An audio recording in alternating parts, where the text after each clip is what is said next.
Hello everyone, Bob here. So this past week I have been working on getting my theater room ready. And for decoration in there, I have been hanging some of my one-sheet posters up. And I thought, well, I have several of these. This would be a good thing to talk about. So I'm going to talk a little bit about the modern ones as well as the ones that came from movies like before 1990. And just kind of give you an idea of some of what's out there. I know when I started collecting movie posters, I wish someone had taken the time to explain some of this stuff to me. So we're going to start with the modern ones because they're cheaper, and B, they're probably a little bit more of a demand for some of those right now. A one sheet is the most common standard one. These are the ones that are hung up outside the theater. They're the modern one sheet is 27 inches by 40 inches. And there are double-sided ones and single-sided ones. The difference is on the double-sided ones, the image is reversed and it is printed using about 30 to 40% of the ink that's on the front of it. And the reason this is done is because when it's put in one of those backlighting displays like what's at a movie theater, it makes the colors more vivid and makes it pop. It's kind of, I don't know, a good comparison would be it's like HDR is to 4K. It just enhances the colors. Most movie posters are single-sided. The first double-sided one came out in 1988. It was an experiment by Disney, and several other studios caught on and quickly followed.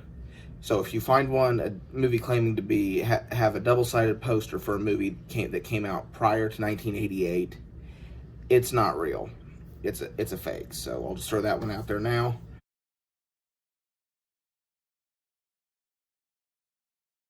Okay, the other modern style poster I want to talk about, it's called a bus shelter or subway poster, and these are 40 by 60 inches. And a lot of times they're the ones you see in like at a bus stop or in a subway, or back in the day I remember seeing them in indoor shopping malls, and they had those backlit things. There is a movie theater that is about an hour away from me that I have been by several times that actually has these big posters on the side of their theater. But again, they're 40 by 60 inches. I don't have very many of them just for the simple fact that they're so big, and they're also pricier, but they are cool nonetheless.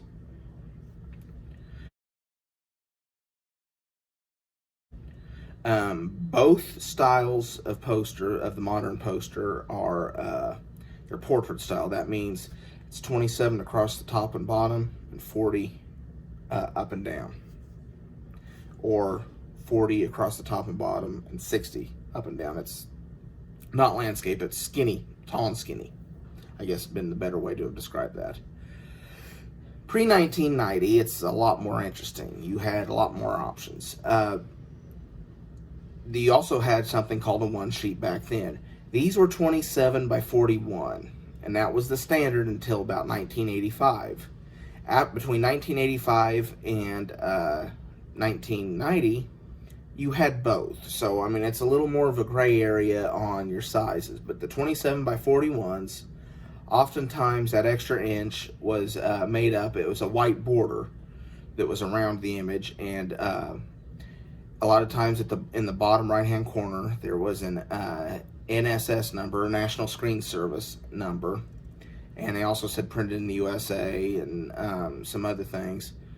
Most of these you come across are going to be folded. You can find them that are rolled and have never been folded, but they are pricey.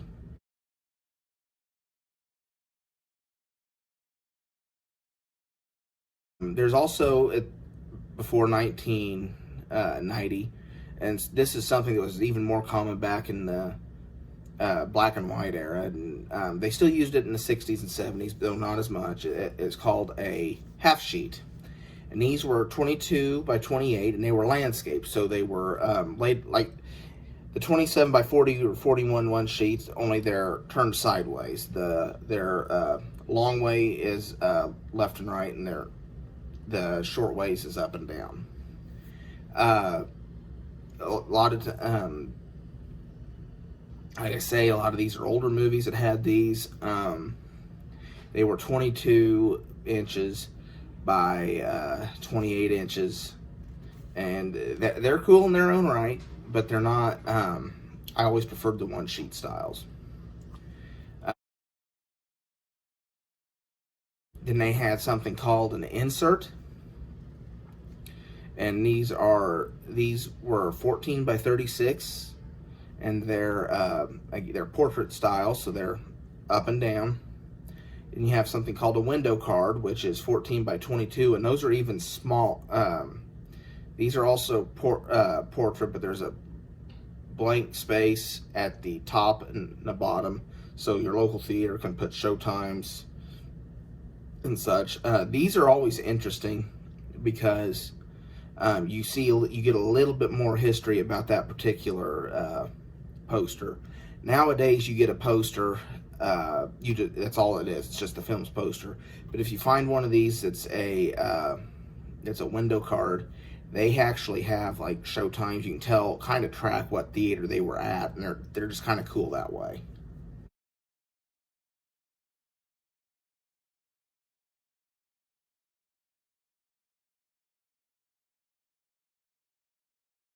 And those were 14 inches by 22 inches.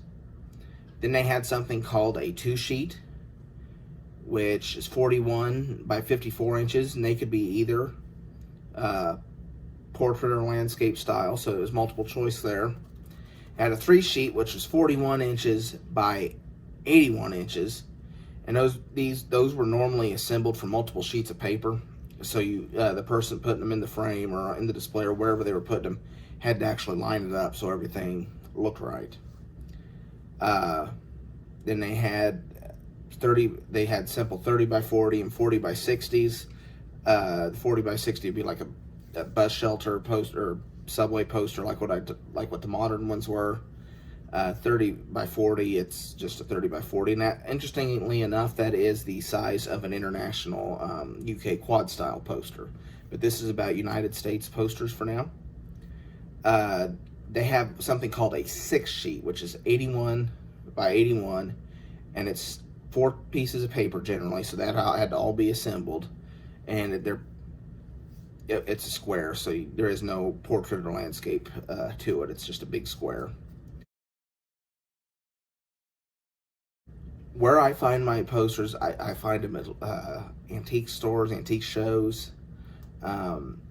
Once in a while, you come across them at some. There's been a few movie memorabilia stores where I'm assuming they will still be around at post-COVID, and I bought a few there, and I get some of them on eBay. But the key is you've got to do research to know, especially an older style poster, to know if it's real or not. That's all I've got for this video. Thank you so much for watching. If you enjoyed this video, please give it a like. Please consider subscribing to my channel. I try to have new stuff up every day. Part of the time, I don't get it done.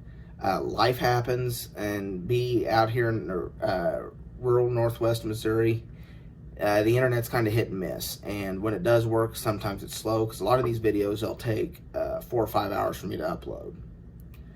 So it's like I say, it's kind of hit and miss, because I'll set them to upload, and part of the time, then I'll go leave and go work, and when I come back, part of the time they haven't uploaded, and when that happens, I apologize, but there isn't really a whole lot I can do about it. Follow me on Facebook or Twitter. I'll try to keep things updated as best I can. And for now, this is Bob, signing off.